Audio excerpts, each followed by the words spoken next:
So it's no secret that Oda drops literature references all over his series, and when he does this, he's not attempting to create a reincarnation of that thing. Dressrosa, which I've already done a video on, Dressrosa is not Don Quixote 2.0. Dressrosa is his own story, it's his own creation, but he honors Don Quixote not just by throwing some names and references in there to say, hey, I liked that book, how about let's name this character Corazon? But he actually folds themes and parallels inside of the arc, and it's kind of like he's having a secret extra conversation with those who also happen to love that story. So my goal with this series of videos that I've only done, this is number 2, my goal is not to try to pretend like Oda is creating a Dante's Inferno 2.0 with Impel Down, but rather to peel back some of those parallels, some of those layers, show that Oda's inspiration, it goes much deeper than just a casual inspiration. Give us the opportunity to see those parallels both physically and thematically and be able to just appreciate a little bit more how much Oda really puts into his stories. Now, I've mentioned a couple times that I've been planning to do this video talking about Impel Down and Dante's Inferno, and each time I mention it, I get 1 or 2 comments saying it's not about Dante's Inferno, it's not inspired from that, it's inspired from Buddhist Hell. So I will be talking about both in this video, both Dante's Inferno and Buddhist Hell, but Dante's Inferno is going to be the main focus of the story because that's where I found most of the parallels. So this video will contain spoilers for Impel Down, Marineford, and the post-war arc. It will also contain spoilers for the entirety of Dante's Divine Comedy, or the Divine Comedy.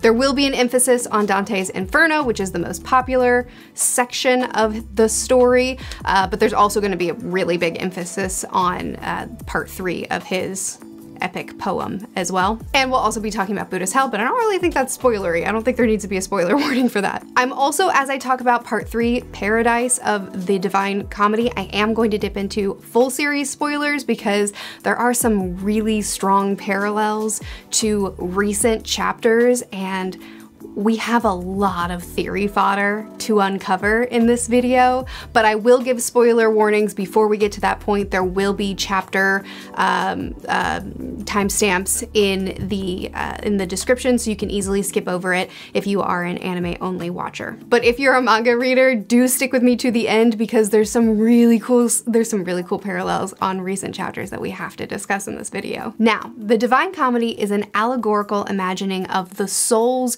realization of the impact of sin, as well as the soul's journey to God. It is an epic poem. It's broken up into 3 parts and took approximately 10 years to write and publish in total. I think it was written in the 1400s, and it's not super readable. However, it is Dante's imaginings of what hell might have looked like. I think he intentionally embellished and sort of created these realms. This is very much Dante's imagining of hell and not so much a biblical imagining of hell. And it was written with the purpose of confronting the Pope and the Catholic Church when they had a lot of power and there was a lot of abuse of power happening in that time, as well as being a political and social commentary on a lot of current events in Dante's life. He did insert a lot of real life people as well as Greek myths in order to be as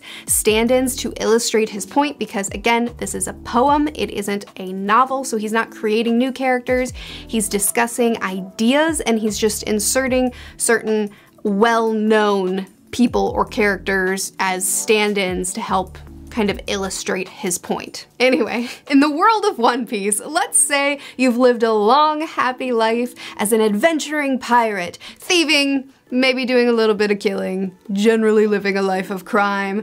Let's say your journey is cut short. You're caught by the Navy, and where are you put? In Impel Down, a place known where the suffering is so great that it's essentially a living hell. Where is Impel Down built?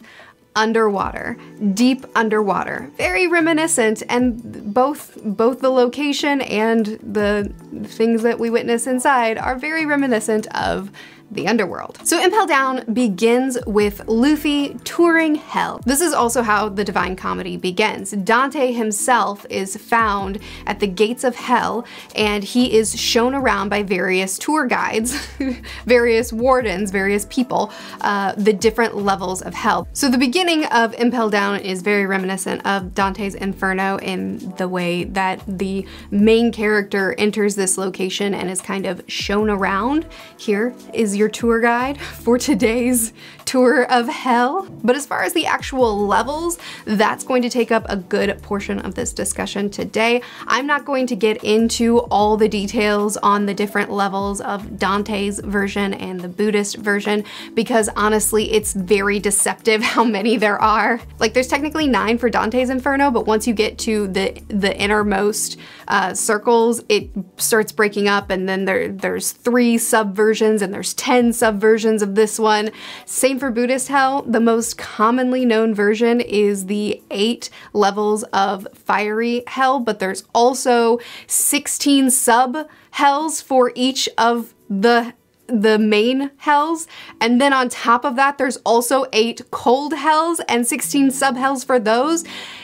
And also there's some texts that say there's like 42,000 hells, so it's kind of infinite. Don't worry, there's home for all. There's room for everyone. So rather than trying to do an exhaustive look at each of those, what we're going to do instead is we're going to look at Impel Down.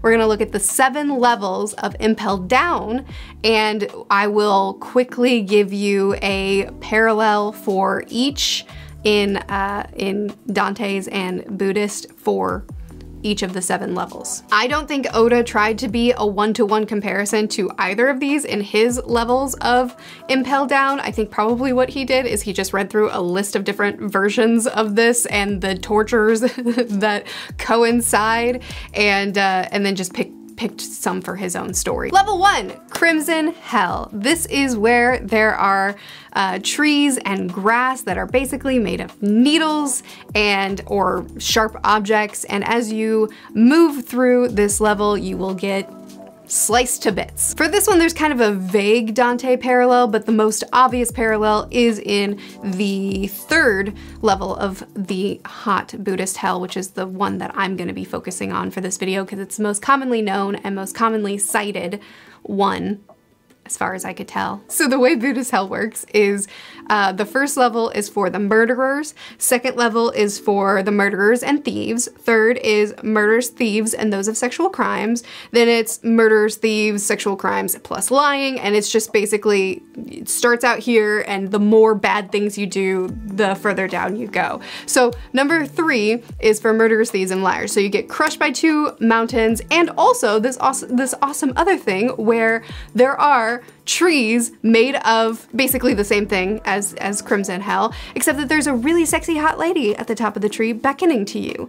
And you see her and you're like, oh my goodness, gotta get there. And you climb up this tree and get ripped to shreds. But once you're at the top, pretty lady is now at the bottom, beckoning to you. So what do but to climb back down the tree to get shredded up more? And go ahead and guess if she's there when you get to the bottom. Level 2, this is the one with the dangerous beast chasing you around. This one does tie in with Dante's 3rd level of hell. One of the things that happens there is that there's a Cerberus that grabs souls and just rips them to shreds in one of its 3 mouths, and then the soul is knitted back together only to be ripped to shreds again. Super fun. For the 8 fiery Buddhist hells, there wasn't one that kind of paralleled this one as closely as Dante's, where there were beasts just coming, chasing you, ripping you to shreds, except I finally found one and it's amazing.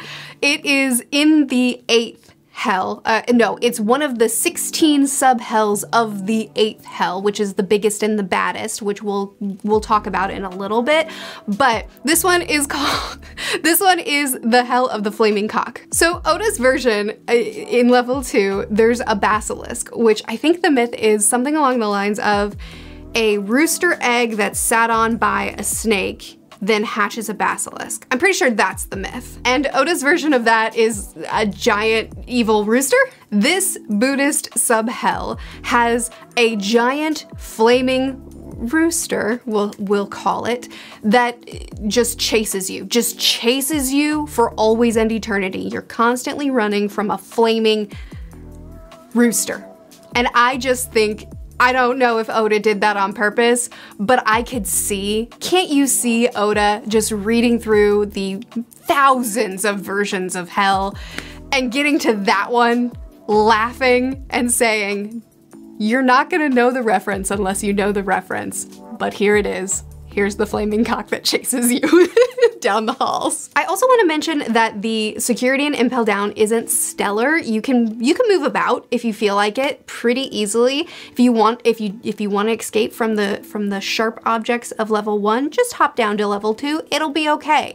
However, even though prisoners are kind of free to move down into deeper levels of hell, if they want to, I guess, that's not true everywhere. In between levels 2 and 3, there's a staircase and there's a sphinx that guards that staircase. This is strongly reminiscent to Dante's Inferno, where the first 5 levels are more dedicated to if you've dedicated your life to selfish ambitions.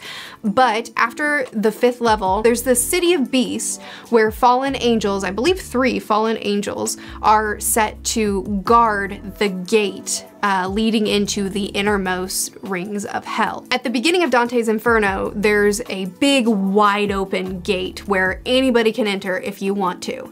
And in about the halfway point of the rings of hell, there's another gate, but this one is closed and it's guarded and you cannot go there unless you've been sentenced to go there. This is for those who committed violent crimes, attempting intentionally harming other people. So there's that strong parallel with Impel Down, where the first 2 levels, the security's pretty chill, but then like you're not leaving, you're not going to level 3 unless you've been condemned there, because that's for criminals far, far worse and they only want those ones there. But then once you get there, you can kind of move around freely again. There's lax security once again, so I don't know. It's Oda. He'll write what he wants. Level 3 is starvation. This is where people barely get enough food and water to survive, sometimes not quite enough, and it's sad. They're miserable. So for Dante's version, there is something very similar to this in Purgatory, which is actually the second part of his epic poem. It's the punishment for gluttony. You're basically just starved. And I didn't think that there was a parallel for this in Buddhist hell because, again, I focused it on the burning, the 8 burning hells, and there wasn't anything in the main 8, but there's so many sub-hells, you will find one for anything. So it's one of the sub-hells, and it's for those who stole a food offering that was offered to Buddha. They stole it for themselves, and they will be starved to the point of eating their own limbs to survive. This is a fun video. Are we having fun? Is this fun? Is this a good idea? The 4th level is the Flaming Hell, or in the Viz translation, the Inferno. Naturally, this aligns pretty well with both versions because an Inferno fits a lot of things. So in Impel Down, the 4th floor is a boiling vat of blood that you can fall into if you feel like it. You could just work to stoke the flames and stoke the boiling blood if you feel like it. There's choices. For Dante, this fits best in the 5th circle, also the 7th circle, where there's a river of boiling blood that you're trapped in and that centaurs shoot arrows at you from the outside. For Buddhist hell, at least for the burning hells, which is again what we're focusing on in this video because it's the most well-known, there wasn't as strong of a correlation for this. There is the 4th hell where you're filleted on a giant skillet or boiled in a pot of water, but neither has anything to do with blood. However, I wasn't satisfied by that, so I continued to dig, and I didn't find a perfect correlation with Japanese Buddhist hells, but there is a Taiwanese Buddhist hell that is a big cauldron or a big circle of boiling blood. Unfortunately, this one is just for women and it is menstrual blood, but it is a really strong comparison because the menstrual blood leads to a kitchen that you have to work in. There is a kitchen that you have to work in this. It's actually, don't look this one up. It's kind of a bummer to read about. Level 5 for Impel Down is the Freezing Hell. Once again, Dante wins this one. The correlation is really strong for him, and that's for the final level of hell in Dante's Inferno. The 9th level is completely frozen over, and it's where people are most violently harmed. This is where Lucifer resides, and I'm pretty sure, isn't this where the Warden resides as well? No, the Warden resides in the boiling, in the 4th. So in Impel Down, the Warden resides on level 4. That's where his office is, and that's where he hangs out, in the boiling area. And in Dante's Inferno, the devil resides in the frozen one. Anyway, Lucifer's chilling out there. He's there and he's constantly flapping his wings, and it's the wind of the wings that causes everything to be frozen over. People are miserable. Also, sometimes Lucifer eats some people that are extra bad. Anyway, for a Buddhist hell comparison, this doesn't fit with any of the most popular, most commonly known Buddhist hells, which are, again, the burning ones, but there's 8 frozen ones, so parallels there too. Now let's talk about level 5.5. So this is where Iva resides. There is this weird thing that happens in Impel Down where sometimes prisoners just disappear.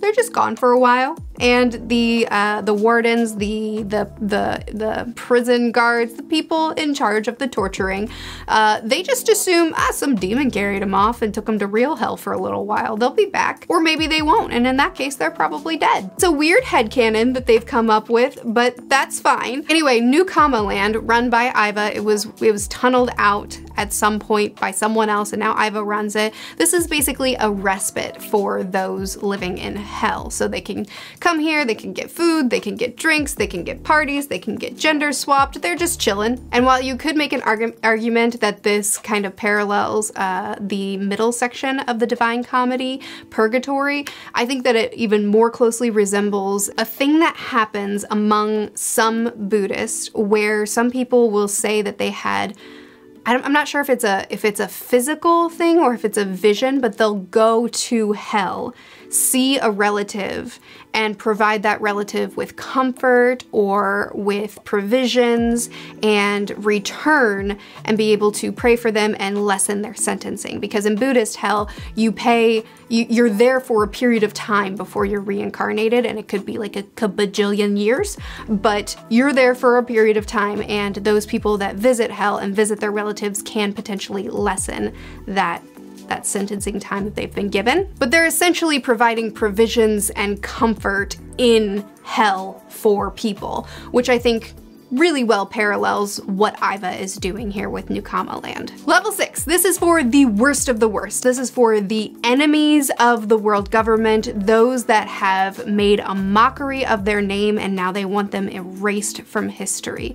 This is so brutal, supposedly, that it's such a mystery. So few people go there. You know so little about it that some people don't even think level 6 exists. This again closely resembles the final level of Dante's hell, though this time not through appearance, but thematically, because this final circle of hell was reserved for the treacherous. Those that betrayed other humans, those that betrayed God. And I do think that it's interesting that the lowest level of Impel Down is reserved for the treacherous, essentially. It's for those that have betrayed the world government, that have betrayed the celestial dragons.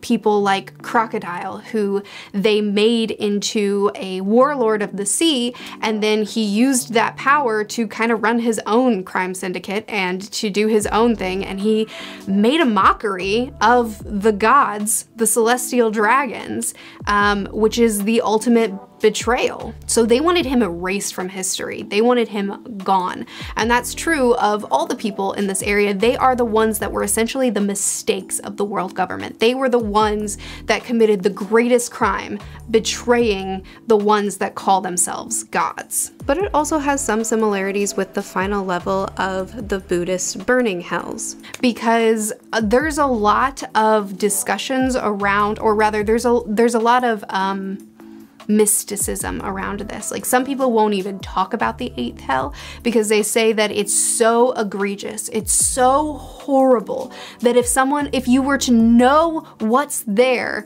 then you would just start bleeding from the mouth, just the knowledge of it. Now, there are a lot of accountings of exactly what it's about, so you can do loads of reading, and I have, and it's so much. There's so much torture that goes on there. It's very extensive. This is also the one that has one of the sub-hells with the flaming cock. I just want you to remember that. Anyway, what level 6 of Impel Down looks like and what it applicably is nothing like the 8th level of Buddhist hell, but it's just kind of the mysticism around it that makes me draw that parallel. Now, we covered at the beginning of the video the parallels to how Impel Down starts and how Dante's Inferno starts. We covered the 6 levels of Impel Down and drew parallels in both directions for each. Now we're gonna zero back in on Dante's Inferno as we talk about themes. The plot of Impel Down is all about rescuing someone from hell and giving them a second chance at life. One of the points of the Divine Comedy is to confront hell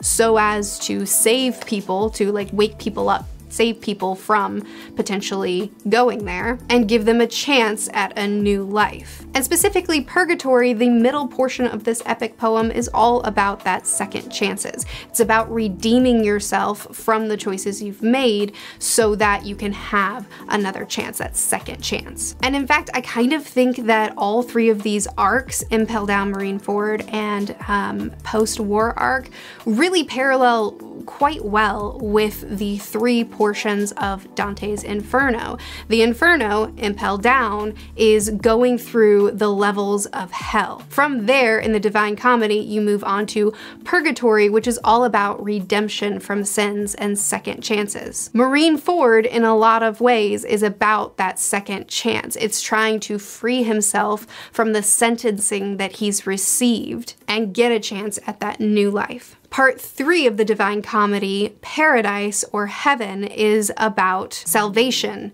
enlightenment, love, new life. It's in post-war that Luffy has gone through the fire and comes out on the other side with fresh revelation and begins training into his new self. So again, nothing is one-to-one, but I do think that there's a lot of parallels between these 3 arcs of this saga and these 3 sections of this poem, as far as thematically what they do for the main character. Now, I need to talk to you a little bit more about Paradise because there are some current chapter things that are strong parallels to what happens in Paradise, and I really want to talk to you about them. So this is the section where if you're anime only, you're gonna want to skip over. There's a timestamp in the description for you to be able to do that, and we can continue talking about themes. So I think that timestamp is called Continued Themes. But my manga people, we gotta talk about something that happens in Paradise. In part 3 of the Divine Comedy, we enter into heaven, or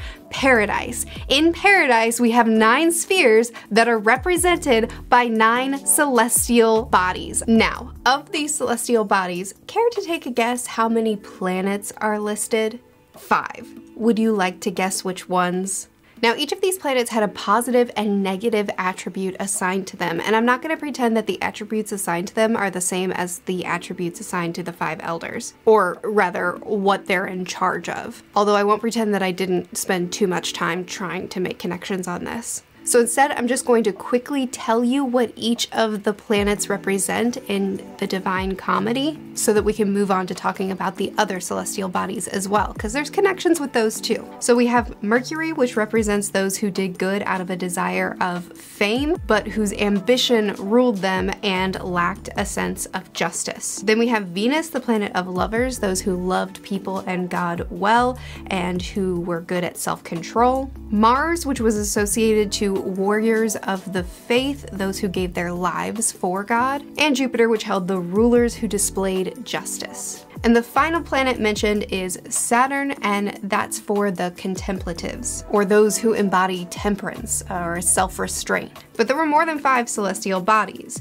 one of which was the moon. Because of the waxing and the waning of the moon, this was associated with inconsistency, which I know there's a lot of people that talk about Blackbeard having some moon symbolism around him, and while Luffy represents the sun, Blackbeard might represent the moon, and I think the inconsistency fits because Blackbeard is very inconsistent by my eyes. One moment he's hyping Luffy up, the next moment he's batting him down. But hear this, the moon in the Divine Comedy is filled with those that were unable to keep their vows. These are religious leaders that their position of power was taken from them wrongfully, so they were unable to fulfill their vows, but not necessarily by their choice. Their loyalty was still there. Which has my head spinning about Blackbeard. What's his heritage? Where's he come from? What vows might he have made that he hasn't kept? I took strong notice of him it was probably like 10-ish chapters ago when he said that he was creating his own kingdom, and he was essentially trying to be recognized by the Celestial Dragons as a true kingdom that he was going to be king of. And what was one of the things that he was doing on that island? Slave trade. To me, that made it look like what Blackbeard was doing was that he was participating in slave trade specifically to get an open door with the Celestial Dragons so that they could grant him this favor, because it paralleled with Sabaody really strongly, with the kind of people that Blackbeard had on his island versus the kind of people that we already know the Celestial Dragons like to enslave. Anyway, so that has me wondering if maybe Blackbeard had some vows that he wasn't able to keep. Maybe he was dethroned in Mary Joa, or his family was, or potentially he's a part of another race of people like King and possibly Kuma, and maybe he's been kicked out. I don't know. A lot of things spinning in my head around him, but also the moon symbolism could be given to Emu as well. I have reasons for that, and we'll get to them, but first let's talk about the sun. This is the most obvious parallel, sun god Nika. Now, I have been talking about these spheres out of order for the purposes of this video, so just to be clear, the sun is not the final one mentioned. It was actually, the sun is the fourth sphere, but next we're gonna talk about the sun, which represents the wise, and we know our boy is wise. But this wisdom is associated with the way the sun illuminates the earth. This wisdom is specifically about those who illuminated the world or illuminated a path for others. The sun contained the people that lit the way for others. Now, this parallels with Impel Down because Luffy freed a lot of criminals, a lot of bad guys. He freed a lot of people from hell, from Impel Down. In that arc, he kind of led the charge of people finding freedom, gaining access to a new life.